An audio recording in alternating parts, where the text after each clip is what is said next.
25 సంవత్సరాలకి పెళ్ళైతే ఇలానే ఉంటుంది. కాపురాల్లో ప్రేమ ఉండదు, అభిమానం ఉండదు, గౌరవం ఉండదు. ఒకరి మీద మరొకరికి కనీసం సానుభూతి కూడా ఉండదు. ఇది మన దేశంలో చలామణిలో ఉన్న సక్రమ సంబంధం. అందుకే ఎంత ప్రయత్నించినా మనసారా కలిసి ఉండలేరు, విడిపోలేరు, వదలలేరు, వదులుకోలేరు. నచ్చిన వాళ్ళతో మాట్లాడుకోలేరు, మనసుతో జీవించలేరు. ఇలా భార్యాభర్తల మధ్య ఎంత దూరం ఉన్నా, ఏమీ లేకపోయినా ఇవన్నీ సక్రమ సంబంధాలే కదా మనకి. అవును కదా. చక్కగా కాపురాలు చేసుకుంటున్న జంటలే మనకి. పాపం వీళ్ళ పరిస్థితి ఎంత దారుణం అంటే చాలామందికి వాళ్ళ మధ్య ఏం జరుగుతుందో తెలియదు. తెలిసిన వాళ్ళు పాపం మా మధ్య ప్రేమ లేదు, మా అభిప్రాయాలు కలవడం లేదు, మొత్తుకున్నా ఒక్కడు వినిపించుకోలేదు అనుకుంటారు. భార్యాభర్తల మధ్య మనస్పర్ధలు వచ్చినప్పుడు అక్రమ సంబంధానికి దారి తీస్తాయి. దానికి 4 రకాల కారణాలు ఉంటాయి. అందులో మొదటిది రొమాంటిక్ అఫైర్. అవును, ఇందులో భాగంగా ముందు వెనక ఆలోచించకుండా జీవిత భాగస్వామితో అనుబంధం గురించిన కనీస ఆలోచన లేకుండా అవతల వారికి శారీరకంగా దగ్గరవడమే లక్ష్యంగా పెట్టుకుంటారు. ఈ క్రమంలో ఒకరికొకరు తమ వ్యక్తిగత విషయాలు, భావోద్వేగాలు పంచుకోవడానికి వెనకాడరు. అయితే ఈ తరహా వ్యామోహం శాశ్వతం కాదని, శారీరక వాంఛ తీరిపోగానే ఇద్దరు విడిపోయే అవకాశాలు చాలా ఎక్కువగా ఉంటాయి. కాబట్టి క్షణకావేశంలో తప్పటడుగు వేయకుండా తప్పప్పులు తెలుసుకొని మసులుకోవడం వల్ల దాంపత్య బంధాన్ని నిలుపుకోవచ్చు.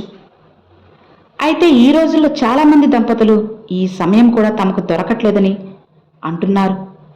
ఇక ఇంట్లో కాకుండా ఎక్కువ సమయం గడిపేది పని ప్రదేశంలోనే కాబట్టి అక్కడే తమను ఆత్మీయంగా పలకరించే వ్యక్తులతో వాళ్ళు స్నేహం చేస్తూ ఉన్నారు.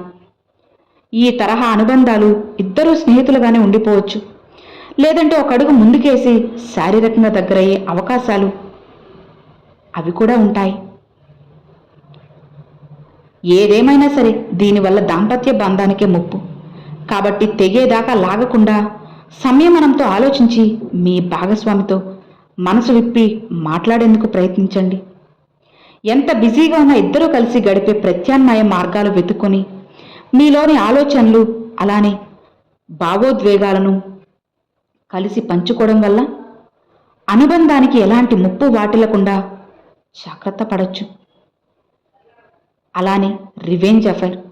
భార్యాభర్తలు అన్నాక గొడవ పడడం, తిరిగి కలిసిపోవడం కామనే. అయితే కొంతమంది గొడవలు భూతద్దంలో పెట్టి చూస్తుంటారు. చిన్న సమస్యను కూడా పెద్దదిగా పెట్టి చూస్తుంటారు. నన్నే మోసం చేస్తావా, నేను నిన్ను మోసం చేయగలనంటూ ప్రతీకారంతో రగిలిపోతారు. ఈ క్రమంలో ఇంకొకరికి దగ్గరయ్యేవారు కూడా ఉంటారు. ఈ తరహా సంబంధాన్ని ప్రతీకార వివేకేతర సంబంధంగా పేర్కొంటారు. ఇలా కూడా తన బంధాన్ని నాశనం చేసుకుంటారు. నిజానికి తాము చేసేది తప్పు అని తెలిసినా సరే తమ జీవిత భాగస్వామిపై ప్రతీకారం తీర్చుకోవాలని, తమ చేతులతో వాళ్ళని బాధ పెట్టాలని ముఖ్య ఉద్దేశంతోనే ఇదంతా చేస్తూ ఉంటారు.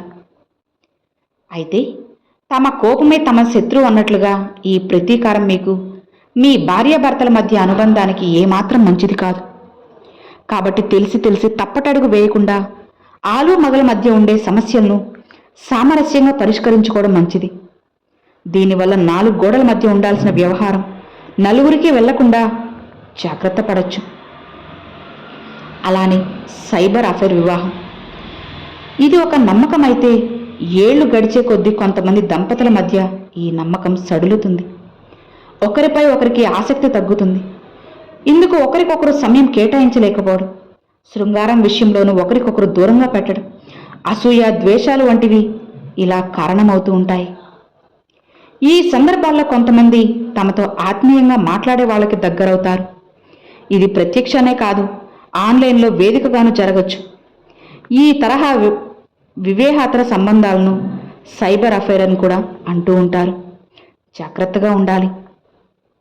ఈ క్రమంలో అవతల వ్యక్తికి రొమాంటిక్గా సందేశాలు పంపడం, ఫోటోలు, వీడియోలు పంచుకోవడం వంటివి చేస్తుంటారు.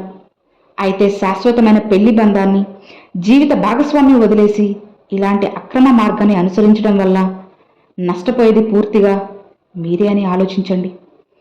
అందుకే భార్యాభర్తల మధ్య నమ్మకం సడలడానికి బంధం బీటలు వారడానికి గల కారణాలు ఏమిటో అన్వేషించి కలిసి పరిష్కరించుకుంటే ఫలితం ఉంటుంది. అలానే ఈ క్రమంలో దంపతులిద్దరూ రిలేషన్షిప్ నిపుణుల కౌన్సిలింగ్ కూడా తీసుకోవడం చాలా మంచిది. ఆకర్షణ అనేది సహజ సిద్ధమైన మానవ గుణమని అందరికీ తెలిసింది. కానీ అది మీ వైవాహిక జీవితంలో సమస్యలు కలిగిస్తే అది కేవలం ఆకర్షణ మాత్రమే కాదు, అలాంటి పరిస్థితిలో వివాహేతర సంబంధాలు కూడా ఏర్పడతాయి. కుటుంబ వ్యవస్థకు మూలాధారం వివాహం. అందుకే పెళ్ళంటే నూరేళ్ల పంట అంటారు. భారతీయ వివాహ సంబంధానికి ప్రపంచమే తల వంచుతుంది. సంప్రదాయం, ఆచార వ్యవహారాలు, కుటుంబ జీవనంపై ఉన్న గౌరవం, సామాజిక అంశాలే ఇందుకు కారణమవుతాయి. తక్కువ వయసులో వివాహం అనేది కొన్నిసార్లు వైవాహిక జీవితంలో పెద్ద సమస్యలను తెచ్చిపెడుతుంది. మీరు సాధించాల్సిన అనేక విషయాలను కోల్పోయినట్లు మీకు అనిపిస్తుంది. ఒత్తిడితో ఇతరుల వైపు చూస్తారు. అందుకే వివాహేతర సంబంధాలు మొదలవుతాయి. భార్యాభర్తల సంబంధంలో శారీరక సంతృప్తి కూడా ముఖ్యమైన పాత్రే. అది లేకపోవడంతో ఇద్దరి మధ్య ఆకర్షణ తగ్గిపోతుంది. శారీరక సంతృప్తి లేకపోవడం వల్ల చాలా సందర్భాల్లో భార్యాభర్తల మధ్య దూరం అనేది ఏర్పడుతుంది. ప్రజలు వివాహేతర సంబంధాలకు వెళ్ళడానికి ఇదే ప్రధాన కారణం. శారీరక సంతృప్తి కాదు, మానసికంగా మాటలతో ఒకరికొకరు మద్దతునివ్వడం. వివాహం యొక్క గొప్ప బలం నమ్మకం. దంపతుల మధ్య పరస్పర విశ్వాసంతో నిండిన సంబంధం శాశ్వతంగా ఉంటుంది. కానీ ఒక్కసారి నమ్మకం విచ్ఛిన్నమైతే దాన్ని మళ్ళీ పునఃనిర్మించడం చాలా కష్టమైపోతుంది. వైవాహిక బంధంలో ఇతర ఆనందంతో పాటు మానసిక ఆనందం కూడా ముఖ్యమే. అది లేకపోవడం ఆ సంబంధాన్ని విచ్ఛిన్నం చేస్తుంది. భార్యాభర్తలు ఒకరికొకరు శ్రద్ధ చూపినప్పుడు, ఒకరికొకరు సమయం ఇవ్వకుండా లేదా ఒకరి లోపాలను మాత్రమే చూసేటప్పుడు అలాంటి సంబంధాలు ఎక్కువ కాలం ఉండవు. అలాంటి పరిస్థితుల్లో కొత్త ఆనందాన్ని వెతకడం ప్రారంభిస్తారు. భార్యాభర్తలు ఒకరితో ఒకరు సమయం గడపలేరు. అలాంటి పరిస్థితుల్లో ఇతరుల పట్ల ఆకర్షితులవుతారు. క్రమంగా వివాహేతర సంబంధాల్లో పూర్తిగా మునిగిపోతారు కూడా. పెద్దలు కుదిర్చిన వివాహాలే కాదు, ఒకరంటే ఒకరు ఇష్టపడి చేసుకునే ప్రేమ పెళ్లిళ్ళు పెటాకులవుతున్నాయి. చిన్న చిన్న విషయాలకి విడాకుల వరకు వెళ్తున్నారు ఈ తరం దంపతులు. పోకడ పాత తరం వారికి ఆందోళనకే కారణమవుతుంది. ఆ సమయంలోని కొందరు మహిళలు పొరుగింటి పుల్లకూర రుచి అన్న చందంగా ఉన్న పరాయి పురుషులతో వివాహేతర సంబంధాలు పెట్టుకోవడం కూడా పెళ్లి పెటాకులవడానికి ఒక కారణమే కదా. దంపతుల్లో చాలా మందికి ఇతరులతో తమ జీవిత భాగస్వామిని పోల్చి చూసుకునే బలహీనత ఉంటుంది. తాను ఆశించినట్లు భర్త లేదనో, భార్య లేదనో, సంసార సుఖం విషయాన్ని పట్టించుకోవడం లేదనో అసంతృప్తికి లోనవుతారు. ఈ అసంతృప్తిలో వివాహేతర సంబంధాల ఉచ్చులో పడిపోతూ ఉంటారు. అసలు చెప్పాలంటే ఒక సర్వే ప్రకారం మన దేశంలో ఏటా విడాకులు తీసుకుంటున్న జంటలు 13,60,000 మంది వరకు ఉన్నారని అంచనా. విడాకులు తీసుకుంటున్న వారిలో విడిగా ఉండేందుకు ఇష్టపడుతున్న మహిళల సంఖ్య చాలా ఎక్కువగానే ఉంది. అలానే కులాంతర వివాహాలు ఎక్కువగా జరుగుతున్నాయి. ఒకరి కుటుంబంలో ఒకరు ఇమడలేక విడిపోతున్నారు.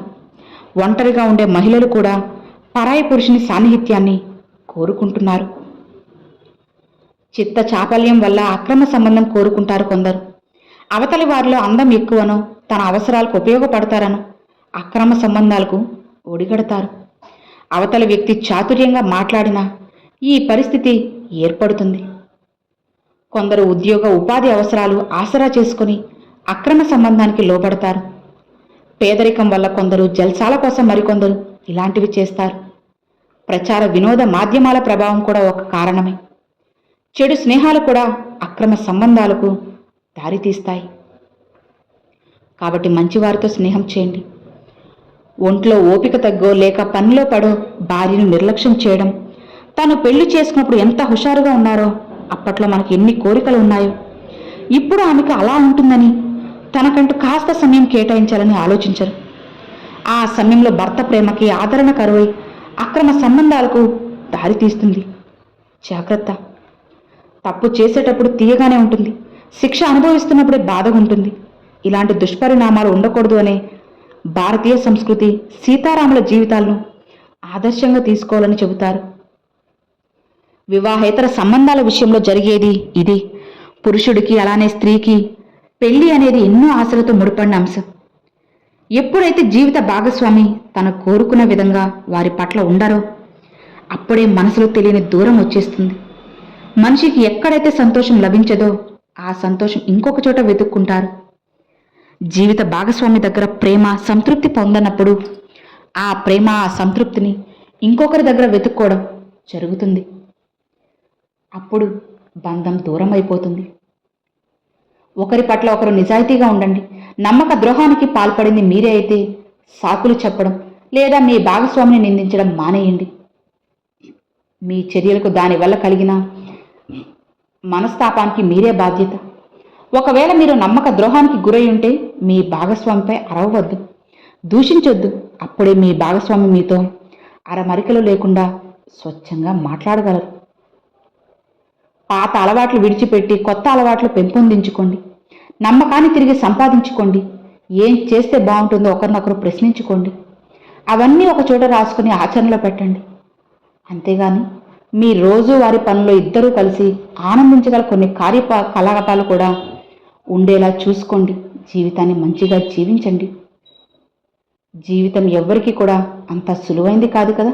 జీవితం ఎవరిని ఎప్పుడు ఎందుకు ఎలా పరిచయం చేస్తుందో ఎవరికీ తెలియదు, ఎందుకు విడదీస్తుందో కూడా తెలియదు. ఉన్న ఈ చిన్న జీవితంలో కడదాకా ఉండేది మనుషుల జ్ఞాపకాలు మాత్రమే అని గుర్తుపెట్టుకో. దేవుడు నీకు కోరుకున్నంత ధనం ఇవ్వకపోవచ్చు, కానీ కోరుకున్న దానికంటే ఎక్కువ మంచి గుణం ఇచ్చినప్పుడు అదే అదృష్టంగా భావించి మనశ్శాంతిగా జీవించు. ధనంతో ముడిపడిన బంధం ధనం ఉన్నంత వరకే ఉంటుంది. మనసులతో ముడిపడిన బంధం మనిషి ఉన్నంత వరకు తోడుగా ఉంటుంది. బ్రతుకు ఇంటి కిటికీ లాంటిది. తెరిస్తే వెలుగు, లేకపోతే చీకటి. శ్రమిస్తే సుఖం, లేకపోతే దుఃఖం. అన్నీ కూడా మన చేతుల్లోనే ఉంటాయని తెలుసుకో. ఈ సమాజంలో నువ్వు నమ్మేంత మంచివాళ్ళు ఎవరూ లేరు, నమ్మలేనంత చెడ్డవాళ్ళు లేరు. అవసరానికి తగ్గట్లు మారడమే మనిషి లక్షణం.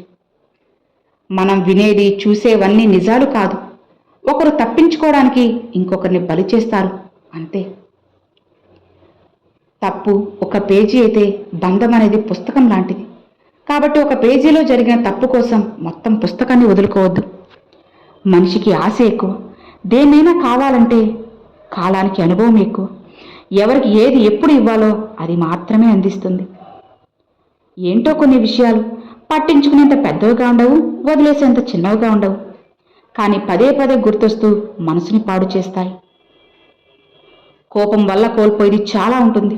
ఒక్కొక్కసారి దానికి ఖరీదు ఒక జీవితం.